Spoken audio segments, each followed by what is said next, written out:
What's up, Bills Mafia? I got your stock up and your stock down following the Bills win over the New Jersey Jets this past Monday night. But before we get to that, let's get to that intro. That means that we punched our ticket to go try to win a Super Bowl, and that's it. We got one game at a time, starting at 1 o'clock on Sunday. Love y'all, boys. Love you. Love you. I'll go to war with every single one of you, every game, all right? Love you, 1-7. Here we go! 1, 2, 3, 1, 2, 3! Win!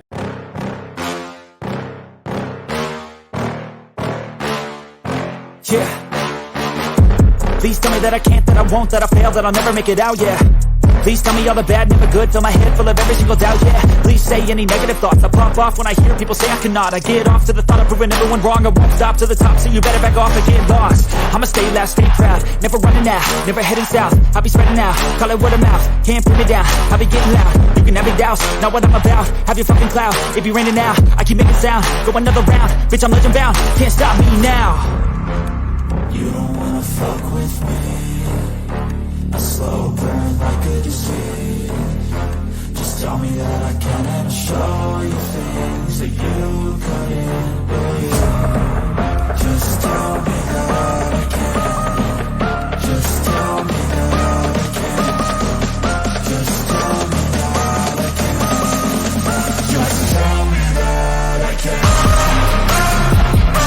It's showtime. Welcome to the Mafia Sports Report. Please like, subscribe, hit that notification bell because I always forget to tell you what is up, Bills Mafia. I got your stock up and I got your stock down following the Bills 23-20 win over the New Jersey Jets this past Monday night. And, man, it was a close game, too close. But as we always say, a win is a win, and we will take it. That moves our record to 4-2.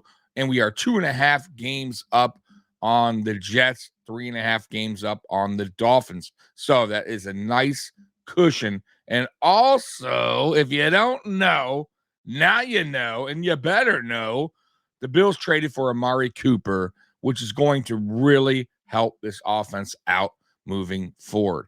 And I was begging Brandon Beane to make a move. And I was super concerned that Brandon Beane didn't want to take a detour off of Safe Street. And he did. And sometimes you got to do those kind of moves as a GM, even though they make you uncomfortable because you want to stay the course. The best GMs do those kind of moves, those bold moves to push their team to the next level, right? And I think this move here really helps out the Bills offense. I'm not saying that the addition of Amari Cooper, all of a sudden this team is for sure a Super Bowl a team, but this for sure puts a spark in this offense, and this defense is starting to come around, and we are getting players back on defense. So I really truly believe that you're going to see a better Bills offense moving forward, and it's going to also help out guys like Khalil Shakir, Keon Coleman, Curtis Samuel. And by the way, there's another idea that I've been floating around there that I really think the Bills should do. And that is to put Curtis Samuel on IR because he's not right, and call up Hamler. The reason why I say that is Hamler is a super fast guy. He runs a 4.3. He's a former second-round pick. He has shown flashes with Denver that he can be a reliable option on offense, and he is a gadget guy. Think of him as a Isaiah McKenzie 2.0, maybe even better. We've seen what he could do in preseason. The guy is electric when he has open field. I'm telling you guys, I think that is the best play. Let Curtis Samuel heal up from the turf toe thing. This way we get Curtis Samuel back in 4 weeks, 5 weeks, right? Because I think the IR is 4 weeks. So we get him back on the 5th week. That's fine. Tail end of the season, you get a healthier Curtis Samuel. We know what Curtis Samuel can do when healthy. He's been a reliable receiver in the NFL. So if we get him back healthy, and by the way, you never know what you're getting Hamler. Hamler might be another spark that comes to this offense that we need, a gadget guy. Because speed kills. And if Joe Brady could dial up some different things for Hamler on offense, I'm not saying make Hamler the focal point. I'm saying use him as a gadget guy. But defenses have to look out for a guy like that because of his speed.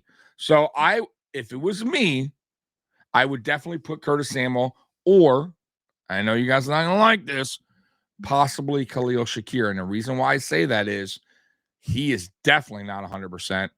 He is dealing with a high ankle sprain. The only reason he was in that Jets game is because pretty much we were desperate and we needed him. And if you saw that Jets game, he was barely used. And it was because of his ankle. But he was there also because defenses still had to respect Khalil Shakir more than any other receiver that the Bills had on Monday night. And it helped out guys like Dalton Kincaid, Keon Coleman, Curtis Samuel even get receptions, get open because they have to respect Khalil Shakir. The problem is over the last, especially when Khalil Shakir was out for that one game, defenses they're not afraid of our weapons. They're playing man coverage. They don't believe that our receivers can beat their corners, can get separation in time for Josh Allen to get rid of the ball. So now with the addition of Cooper, especially, defenses, listen, it's a totally different game. But my point with Khalil Shakir, going back to Khalil Shakir, high ankle sprain, guys, that lingers. Okay, that is not something that you just get over. And playing on a high ankle sprain probably is not helping him out any. I'm going to be honest with you. Why not? Just saying, put him on IR if now that we have Cooper, call up Hamler. But I would do either guy, honestly, Curtis Samuel or Khalil Shakir, because we need those guys, especially Khalil Shakir, to be close to 100% towards the tail end of the season heading into the playoffs. That's just my opinion. You guys can think what you want, but I'd rather have a healthy Khalil Shakir towards the tail end of the season than a guy that's 50% and still dealing with the bad ankle sprain because he's still playing football during the season when he should be resting on that ankle and getting it better. That's just my opinion. Same with Curtis Samuel with the turf toe thing. So I would choose either guy, to be honest with you right now, and call up Hamler for the speed element now that you got Amari Cooper on the field. All right. Anyways, guys, let's go to the stock up, stock down. I just wanted to, talk to you guys briefly about that. So once again, shout out to Bills Wire for creating this article. So let's get this thing, let's get this thing going. Stock up, stock down. Following the Bills win over the Jets. All right, here we go. Stock up. Quarterback, Josh Allen. Yes, Josh Allen bounced back in a major way on Monday Night Football. All right, after last week's game at the Houston Texans, where Allen had his worst game of the season, in addition to possibly being concussed, he came back on Monday with his game face on, and it showed in his performance. Allen completed 19 to 25 passes for 215 yards and 2 touchdowns, while also running the ball 9 times for 18 yards and 1 touchdown. Another all-around great effort for the potential NFL MVP. And yeah, I would say I wouldn't go there yet. He was on pace to start the season, but he had a little rough stretch there. Not so much all on him, but now that he has the addition of Amari Cooper, it's very possible Allen starts to heat up and this offense starts to heat up, and you'll see better results from Josh Allen, at least in stats, right? Category, like category of like passing yards and passing touchdowns. Now that he has a reliable guy that he can go to, that can create separation. One of the best route runners in the NFL is Amari Cooper. He's excellent. So yeah, I think you start to see Josh Allen progress even better as the season goes on, now that we have a big time target to go to. So, but in this game, absolutely stock up for Josh Allen. He bounced back in a major way after, of course, everybody talking that trash on him, which they always do. This is never going to stop with Josh Allen. The Josh Allen debate if he's an elite quarterback or not, or can he lead this team to Super Bowl, all that crap. I'm going to tell you guys right now, it's a team game, right? Of course, you have to have a great, a franchise quarterback to lead you to a Super Bowl, no doubt about it. But everyone has to do their job, and you have to have weapons to throw the ball to. You have to have reliable weapons. You have to have an offensive line that can protect you. All these things matter, right? Especially for a quarterback to lead your team to where you want to go. And Josh Allen, unfortunately, didn't really have any weapons to go to.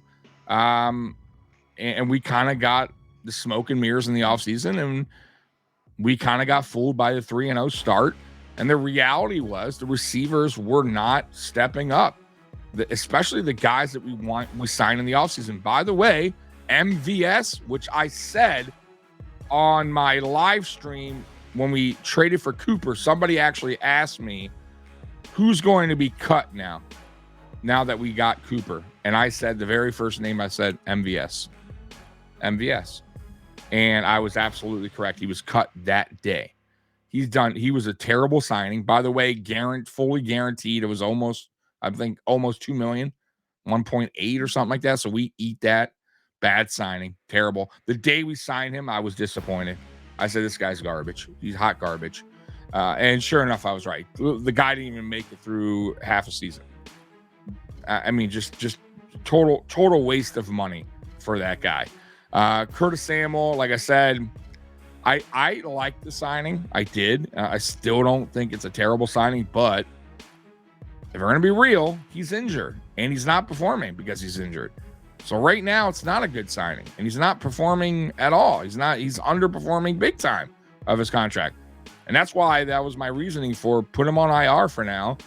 At least sit him out 4 games, get him right, and then put him back on the field and let's see what he can do now that he's 100% or close to it.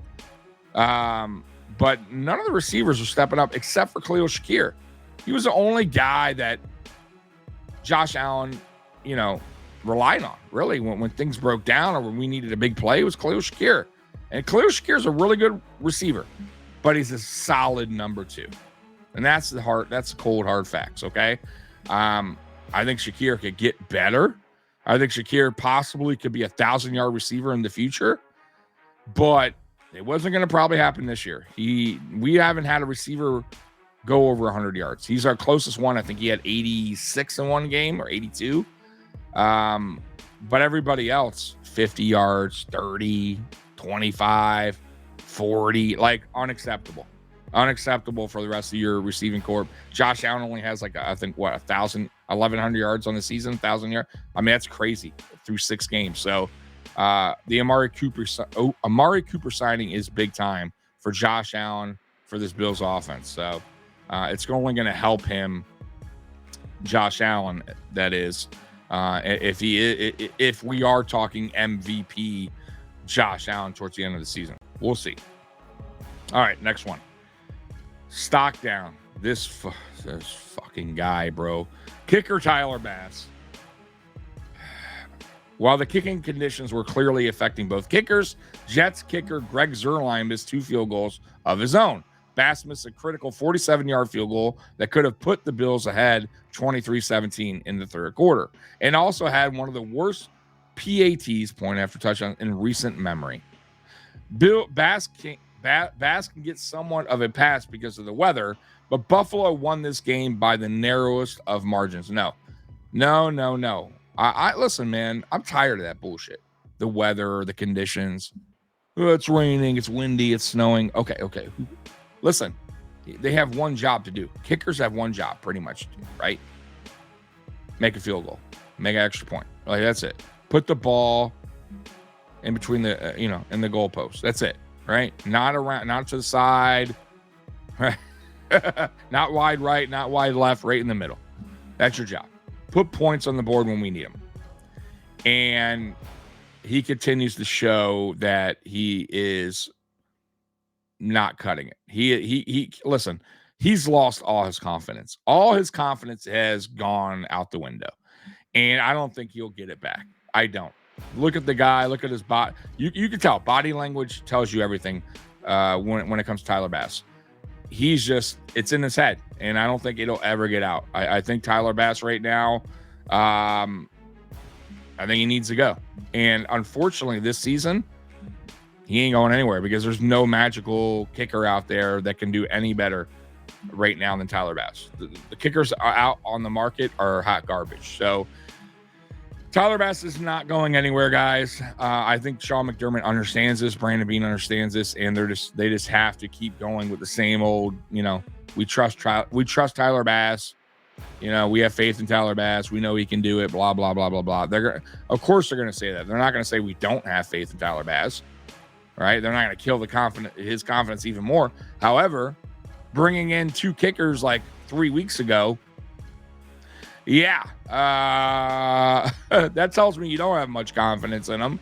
You did that for a reason, to light a spark on, a little flame under his ass and makes, to tell him at least, hey, we know, just a heads up, we're willing to bring kickers in here to take a job, though those kickers weren't going to ever take his job because those kickers were terrible.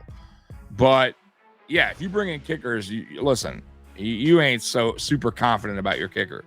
Right, you wouldn't have kickers in the building. So I hate to say it, guys, with Tyler Bass right now, he ain't it. And let's just hope and pray to God that it doesn't come down an important game, or a game at all. It doesn't come down to a kick, a field goal to win the game, or tie the game to go in overtime. Like, I have zero faith in this guy right now. So stock down for sure. Stock down. All right, next one. Stock up. Defensive edge, AJ Epinesa. All right, after not starting this game due to his ineffectiveness over the past few weeks, Epinesa came out in this one like his hair was on fire, as he was everywhere for the Bills. Not only did Epinesa sack Aaron Rodgers twice, he also accumulated 4 tackles and was Buffalo's biggest distributor on the night in which Buffalo needed someone to step up and apply pressure on New Jersey's offensive line. Look. I've been saying it all year. AJ Epinesa got his contract, which was deserved, because I felt like AJ Epinesa took a big step forward last year. No doubt about it. But this year, through the first 5 games, 1 sack, unacceptable. You're our starting edge, and you got 1 sack. Not cutting it. Not cutting it. We need more from AJ Epinesa. And this game, he finally stepped up. He had 2 sacks. He was all over the field. Pressure. That's what I want to see from a guy we just paid. Absolutely. Because right now, I'll be honest with you, right now, getting to the quarterback is a problem right now for the Bills. It just is. Gregory Rousseau, who I thought, man, after that first game, 3 sacks, I'm like, okay, here we go. Gregory Rousseau's going to step up. He hasn't had a sack since. Von Miller, first 4 games, he had 3 sacks. Then he got suspended 4 games. So, yeah, we're missing that too. I would like to see Solomon. I'll be honest with you. I want to see more Solomon. The guy was electric in college, getting to the quarterback. I know he's young. I know he's a rookie. McDermott hates to play these young guys. But I feel like that guy, that's what he does best. And he needs to be in the game more on passing downs, 3rd and longs, stuff like that. So that's my thought. But AJ Epinesa, yes, stock up for sure, 100%. All right, next up, stock down, Buffalo's cornerbacks. Yeah, I thought they played kind of bad. It is hard to contain someone like Garrett Wilson, one of the up-and-coming wide receivers in the NFL. When he is catching passes from quarterback Aaron Rodgers, one of the best ever to do it. However, Buffalo's cornerback duo of Rasul Douglas and Christian Benford couldn't do much against Wilson. 8 catches for 107 yards and 1 touchdown. Or Allen Lazard, 6 catches for 114 and 1 touchdown throughout the contest. So, yeah, man, Lazard, who was, I think one of the worst in the NFL in drop percentage, was out there looking like Jerry Rice against our corners and safeties. It was crazy. He was catching everything. And some of them were really, really tough catches, including the Hail Mary that our coach allowed, pretty much, by sending 2 defenders at Aaron Rodgers, which we're never going to get there. And it gave Aaron Rodgers all the time in the world to throw a perfect deep shot to the end zone. Perfect Hail Mary throw. Like, you're not going to get a better throw than that, right? He had all the time in the world. And I know it's still a tough thing to come down and get a catch. But once again, though, our corners and our safeties all played behind the receiver. Why? Why is no corner or safety in front of the receiver trying to knock the ball down? Why is everyone behind the receiver? I like, that's execution as well. That's on the players as well. But only rushing 2 didn't help. It did not help. That was just once again McDermott doing dumb things, because we were up 20-10 with like 20 seconds to go. You would think we were going into halftime at that point up 20-10. Worst case 2013. Maybe Aaron Rodgers throws some, really good pass to get him in field goal range and make a great kick. That was the worst case, I was thinking, because I still was like, damn, 20 seconds. McDermott loves to play this super soft defense, super zone, everybody back defense, right? Soft zone defense. And boy, he did it twice. He rushed 2 back-to-back play. It was unbelievable.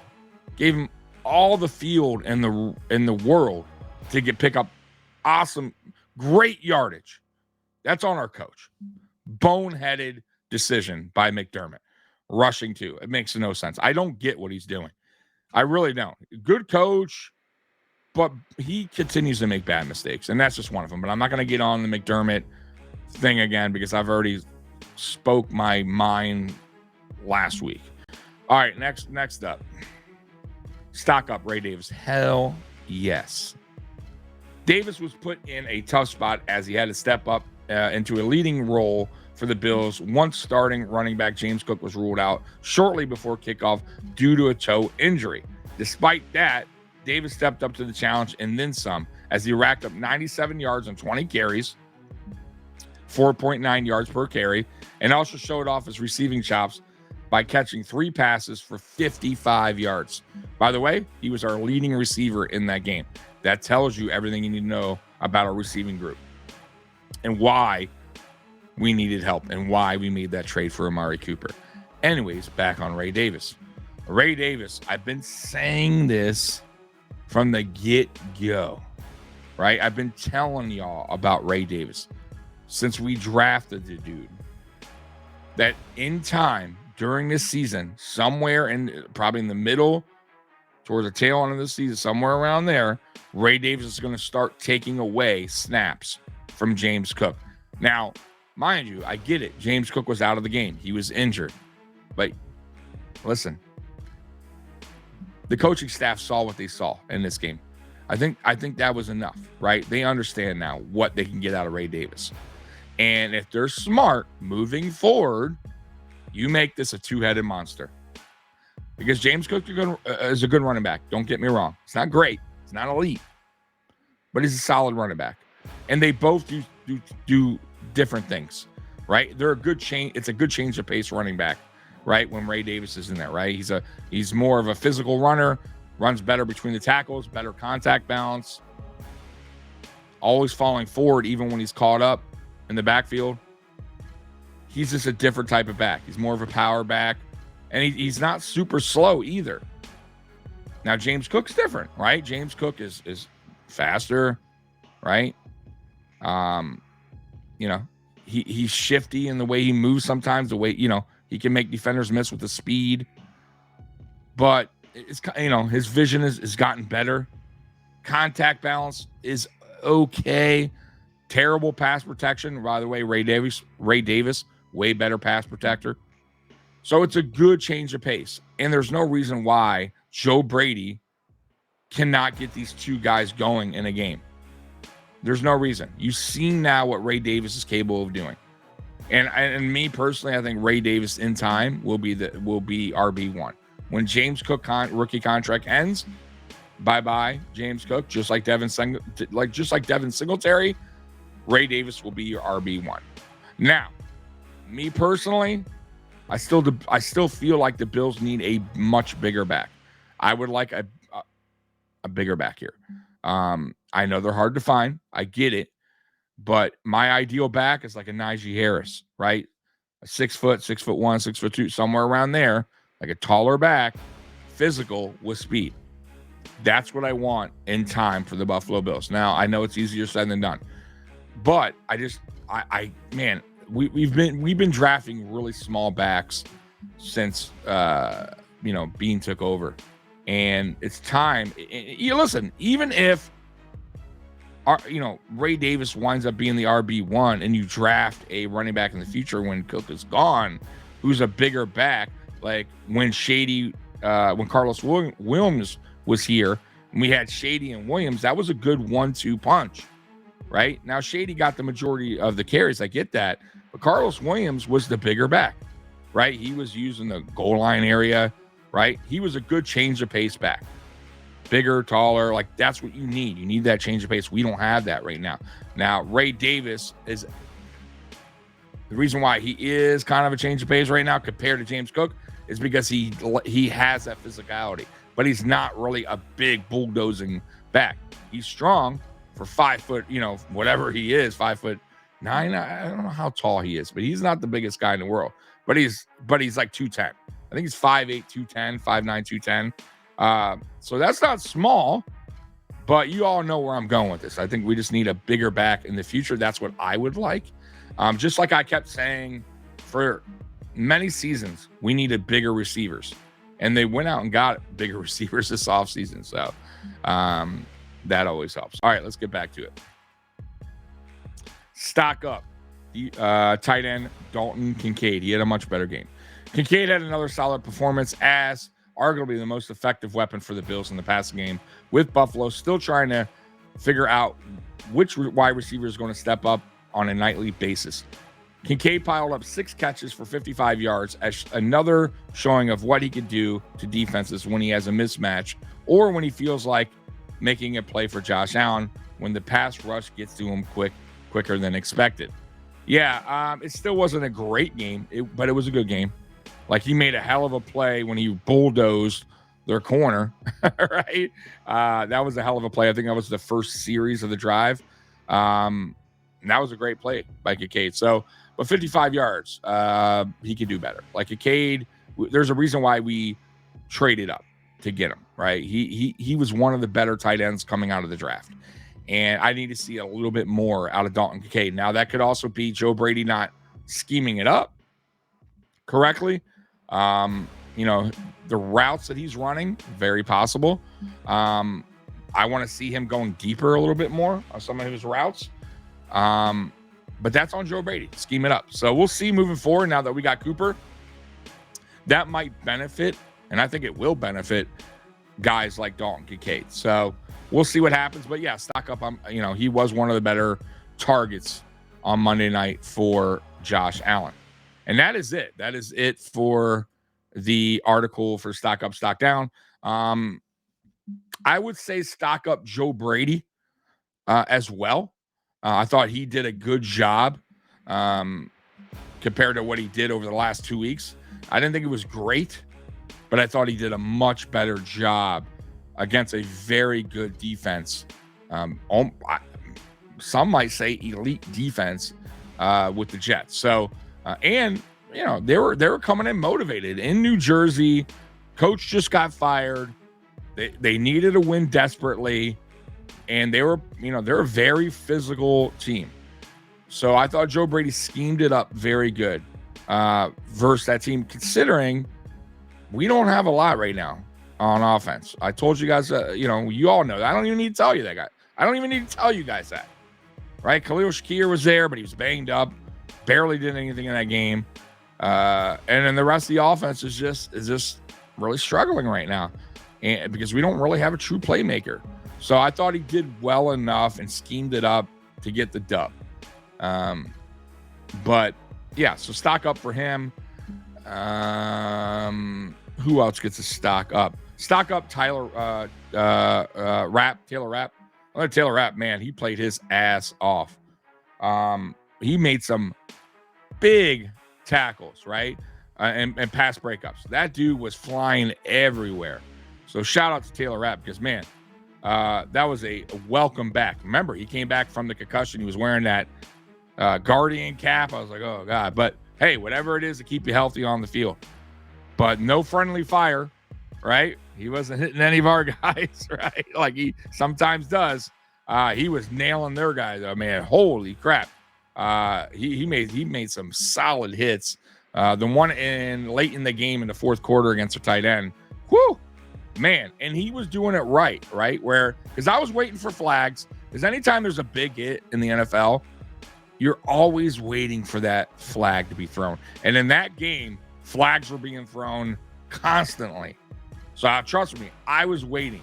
And luckily the refs didn't call it. And not lucky, just it was the right non-call because it was a solid hit. That's how you do it. So man, Taylor Rapp was a thank God he got back. Stock down. Damar Hamlin. Damar Hamlin's been playing terrible. There's going to come a time where Sean McDermott's going to have to make a change. And Cole Bishop's probably going to be the guy because apparently Mike Edwards is just not doing it. Healthy scratch. I mean, you're telling me Edwards can't beat out Hamlin and healthy scratch, so there's a problem there. That's another probably bad signing that the Bills did because clearly he's, getting scratched like game time is never good. So I would like to see Cole Bishop in time. I just think Damar Hamlin is just not a starting safety. I think he's a great depth guy. I think he's a great story, good special teams player, but he's hurting this team with his play. So stock down Damar Hamlin.